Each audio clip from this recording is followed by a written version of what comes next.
What's going on YouTube? This is Dr. Rico. I come to speak to you about musicality. Let me first say that I have to wear this actual protective armor because it seems to be a lot of shots being ran out on the clip about me and Chibi.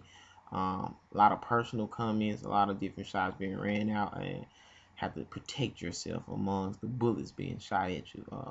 It's a joke, but anyway, basically what I want to say about musicality is that musicality is the way you break the music down.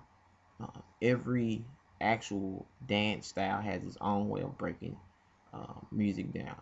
Hence, one of the reasons why they're actually different, because a lot of dance styles are formed based off the music that they actually listen to. So, with that being said, um, I want to introduce you to Dance Theory 101, musicality. And this is not the only way. This is my understanding and my way from my own studying of not just juking, but dance and music in general. I first played um, trombone, baritone, tuba, and keyboard for a while before I actually got into dancing. As far as what took dancing seriously, what I say. So no further moment. I would just like to introduce you to the Dr. Rico Chronicles Dance Theory Volume 1 Musicality. Please feel free to leave comments. Feel free to get me to explain any particular point. I have a time limit on YouTube, so it will be probably a 2 or 3 part series. So here we go. YouTube, what's happening? This is a must. This is going to be introduction into dance theory. Dr. Rico. The topic of discussion is a topic that seems to be so controversial in my battle versus Chibi, which is musicality. Let me break down from what I've formed over the years as my definition of what musicality is, and the one that's actually pretty much associated throughout the world of juking. Musicality, first beginning, is actually dancing with the music. This is not creating moves and doing to the music. It's actually dancing with the music, moving with the music. The first or simplest way of musicality will be starting with the simplest rhythm in the music. Um, and the simplest rhythm is a rhythm that's actually not heard. That's the actual timing of the music. Like if the beat is in 4/4, like most hip hop songs and things of the nature are 1 2 3 4 1 2, or however fast or slow. Normally you can hear the downbeat by a hi hat, or a snare. They go cat cat cat. So like just basically dancing and keeping a constant bounce to that four in that four rhythm would be the simplest way. Now we get to like the actual hi-hat or snare or whatever the actual sound may be, depending on the style of music, that actually lets you know the downbeat. And once you get to that, you get into basically stopping, moving, or any motion. But let's start with stop motion. Basically stopping to the cat cat cat cat, and then you get to like hidden or whatever your dance style may be that actually is move into that actual rhythm. Now we move into other rhythms in the song, such as maybe a bass line, maybe a hi-hat, maybe an actual snare breakdown. These are all different rhythms in which that you can actually hit stop and go motions too. Um, you can get into the lyrics of songs if the song has a lyric. Now you get into the lyrics of the song. It's the same thing. It's pretty much like singing the song out with your body or rapping the song out with your body, but doing it in in an actual rhythmic sense. So take a classic song such as Billie Jean. Everybody know Billie Jean is not my lover. Where if you remove the words, you get boom boom boom boom boom boom boom boom. So like basically you will be hitting that rhythm and holding it out with the counts of the actual words. Now let's get into a more advanced way.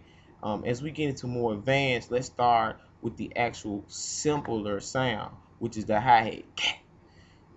Okay, well, as you actually get to understanding music, which is a great form of art that every dancer should try to understand, you actually get to really realize that that actual sound can be manipulated into motion. Meaning instead of just stopping on the sound, maybe you spin on it. Maybe you wave on the sound. Maybe you if you're doing ballet, maybe you plie on the sound. Like basically whatever form of dance you do, it's like instead of having stop motion, now you actually move in motion to the sound. So this is like a step up from stopping and actually into moving. Now you take that same thing and you apply it to other sounds in the song, where like instead of actually stopping, like if it was doom doom doom doom doom doom, instead of actually like tat tat tat tat tat tat, it's like you may be shoo shoo shoo shoo shoo shoo. So it's like really there's a constant movement and not actually stopping.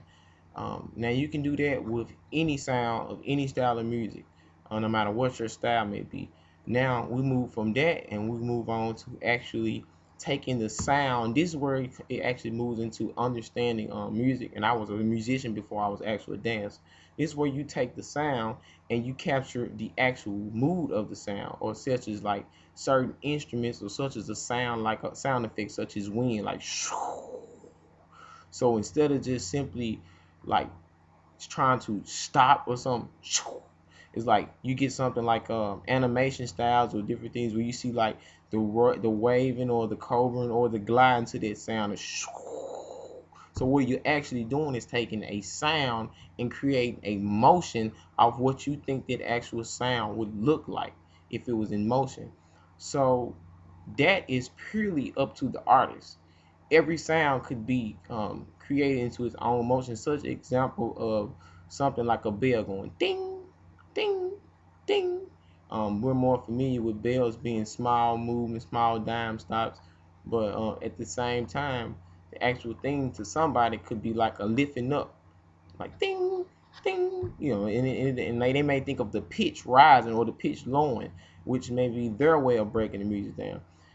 Now we're moving to actually taking that same sound and thinking about the actual volume as like what we would call in the music world decrescendos and crescendos, where when you decrescendo mean the volume is getting lower, and when you get a crescendo the sound is gradually growing. So you take something like